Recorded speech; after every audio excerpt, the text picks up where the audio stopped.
আপনার স্ত্রী দরজায় দাঁড়িয়ে রয়েছে, ইসলামপুর থেকে এসেছে, উনি চাচ্ছে যে শ্বশুর বাড়ি ঢুকবো, কিন্তু 6-7 বছর ধরে বাবার বাড়িতে রয়েছে। কি কারণে বাবার বাড়িতে ছিল এবং কি চাচ্ছেন আপনি, এখন কি পরিস্থিতি? অশেষ টর্চার, প্রথম কথা এক গাদা টর্চার, যার জন্য মানে ফেড আপ হয়ে 1 বছরের মধ্যেই আমাকে ডিভোর্সটা ফাইল করতে হয়। কেন এই বাড়িতে আপনি বসে রয়েছেন বা দাঁড়িয়ে রয়েছেন, কেন, কোথা থেকে এসেছেন? আমি ইসলামপুর থেকে এসেছি। আমি এই বাড়ির বড়। আমি বিগত 8 বছর থেকে আমার কেস চলছে, কোনো সুরা হচ্ছে না, কোনো কিছু হচ্ছে না, পেশেন্ট হচ্ছে না, কোনো কিছু ওর জন্য আমি আসা।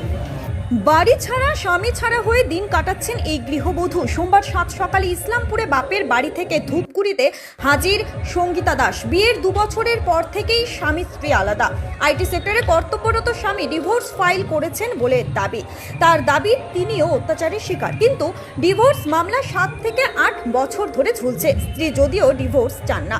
সোমবার সকালে আমাদের সংবাদদাতা সুবোধ রায় যখন ঘটনাস্থলে যান, দেখা যায় বাড়িতে ঢোকার আশায় বাইরে বসে রয়েছে স্ত্রী, কিন্তু গেট আটকে রয়েছে স্বামী। ঘটনায় চাঞ্চল্য ছড়িয়েছে এলাকায়।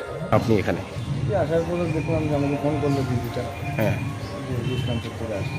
হ্যাঁ। আমি শুনছি এরকম ঘটনা ঘটছে, তো কেস চলতেছে জানি কোর্টের মধ্যে। এই তা এসে এখন দেখি বাড়িতে বলে ঢোকার চেষ্টা করছে। কেস চলাকালীন তো এইভাবে পারে না, এখন দেখা যাক কী হয়। এখানে কি ধর্নায় বসে আসছে তো ব্যাগটাকে নিয়ে, আমি তো আসে পরে দেখি। কত? আমার 2016 সালে ডিসেম্বর মাসে 9 ডিসেম্বর বিয়ে হয়েছে। কতদিন ছিলেন শ্বশুর বাড়িতে? শ্বশুরবাড়ি প্রায় 1 বছরের মতো ছিল। হ্যাঁ। আর খুঁজতে গিয়েছি, ধুপগুড়ি এসেছি 6 থেকে 7 বার, প্লাস আবার হলো ব্যাঙ্গালোরে গেছি। ব্যাঙ্গালোরে কোনো মানে ওই বাড়ির থেকে, ভাড়া বাড়ি থেকে ওরা অন্য বাড়ি চেঞ্জ করছে। তারপর ওর ভাইয়ের ঘরে যাওয়ার পরে মানে যা যা করে, দূর ছুটছু করে যা হয়েছে ওই রকম করে তাড়িয়ে দিয়েছে আমাদেরকে। মেন মানসিক টর্চারিং করে আমাকে তাড়িয়ে দিয়েছে। আপনার স্বামী কি চাচ্ছে? আমার স্বামী চাচ্ছে এখন পর্যন্ত বলছে বসে এটা ক্লিয়ার করা, কিন্তু আমি সংসার করতে চাই, আমি সংসার করবো, আমি বাবার বাড়িতে ফিরবো না, এটা আমার বক্তব্য। আমার বাবার বাড়ি থেকে কিছু সেরকম কিছু দেওয়া হয়নি। আচ্ছা। মানে এদের বিভিন্ন লোকের কাছ থেকে বিভিন্ন রকম কথা শুনতে হচ্ছে। এক হলো আমি বাংলা মিডিয়াম পড়া, ইংলিশ কিছু বলতে পারি না, চাকরি করি না, প্লাস ভিখারি ঘরের মেয়ে, এই সমস্ত অনেক কিছু আমাকে টর্চারিং করে। রান্না পারি না, এমনকি ইভেন একটা ইস্যু ছিল, ইস্যুটাকে নষ্ট করে দেওয়া হয়েছে। সেই সময় আমি কাজও করতে পারতাম না, একদমই কোনো কিছুই না, আমি বেড রেস্ট। সেই সময় আমরা এমন বলবো না মিথ্যা কথা, আমার শাশুড়ি আমাকে মানে খাওয়াতো, কিন্তু মাঝে মাঝে এমন টাইপের কথা বলতো, তুমি তো খেতে তো পারোই, শুধু লোকের সামনে না করো, এই ধরনের কথা। ওয়াশিং মেশিন চালাতে পারতাম না, বলছে ভিখারি ঘরে মেয়ে কী পাবে। হ্যাঁ, মানে কথার মাধ্যমে, এমনি শারীরিক দিক দিকে না। ওর সাথে আমি ধুপগুড়ি আসি ওর মামা বাড়িতে, এমনকি ওর ভাড়া বাড়িতে কিন্তু কোনো সময় যেত না, মানে মাঝে মাঝে যেত, আসতো। ওর মা বাবা এখানেই থাকতো। 6 মাস থাকার পর ওর মা বাবা এখানেই ছিল। তারপর কি হলো যে ওখানে থাকাকালীন ওর এখানে আসার পর ওর মামিরা বিভিন্ন রকম বলতো, এই খেতে পারো না, রসুন পেঁয়াজ খেতে পারে না, আমাদের তো এটাই প্রসেসিং, শ্বশুরবাড়ি যেটা নিয়ম ওটাই খেতে হবে তোমার। কি হলো আপনাকে শ্বশুর বাড়ি থেকে ছাড়তে বাধ্য করলো? বাবাকে ডিটেলসে বললো আপনার মেয়ে এই করে এই করে, মানে সমস্ত কিছু আমারই দোষ। আমি ওকে কি বলছি, কি বৃত্তান্ত, ওর কোনো দোষ নেই, ওর বক্তব্য আমার কোনো। আপনি কোনো কেসে গিয়েছেন? আমার কোনো এই যে রিসেন্ট 5 মাস হলো আমি কেসে গেছি। 5 মাস হলো? হ্যাঁ, এর মাঝখানে আমি কোনো কেসও যাইনি, কোনো কিচ্ছু যাইনি। তো কেস যাওয়ার পরে এখানে আপনি আজকে শ্বশুরবাড়ি আসছেন, ঢুকবেন? হ্যাঁ, আমি ঢুকবো, আমি সংসার করতে চাই, এই এখন। আমার দাবি। তারপর কেসটা আমি উঠিয়ে নিব, আমার কেস আমি উঠিয়ে নিব। ঢুকতে দিলে কেস উঠে? হ্যাঁ, ঢুকতে দিলে আমি কেস উঠিয়ে নিব। আমার কোনো, এখনো বলছি, আগেও বলছি ওদেরকে, আমি সংসার করতে চাই। একটা মেয়ে বিয়ে হয় সংসার ভাঙার জন্য না, সংসার গড়ার জন্য। আপনার স্বামীও কি কেস করছে? আমার স্বামী তো আগেই করেছে। তাহলে এতদিন আপনি শ্বশুর বাড়িতে, বাবার বাড়িতে কেন থাকলেন?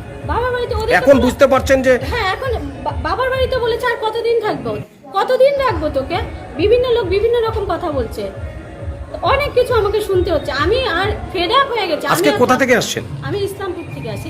ইসলামপুর বাবার বাড়ি? হ্যাঁ, ইসলামপুর আমার বাবার বাড়ি। শ্বশুর বাড়ি কোথায়? শ্বশুর বাড়ি বিবেকানন্দ পাড়া, 6 নম্বর ওয়ার্ড। স্বামীর নাম কি? অরিজিৎ দে।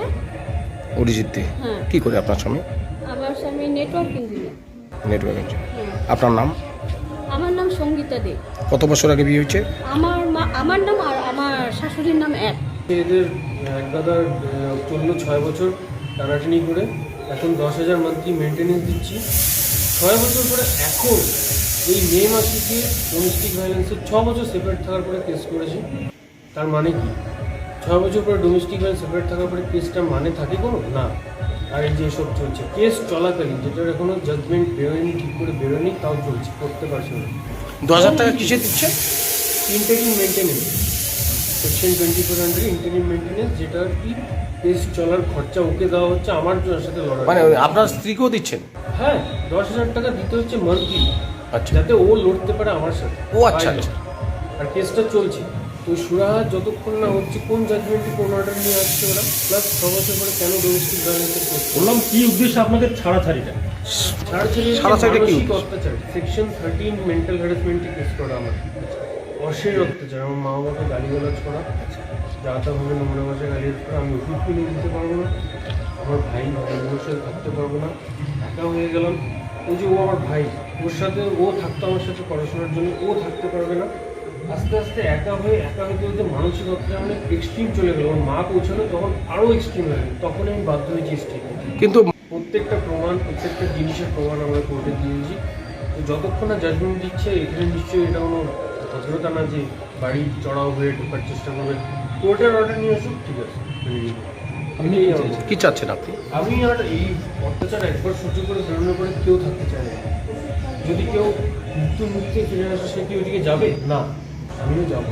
আমি কোর্টেরই অর্ডারে ফাইট করবো, আর কোর্টের অর্ডার মানে আইনে যেটা হবে সেটা আপনি মেনে নেবেন।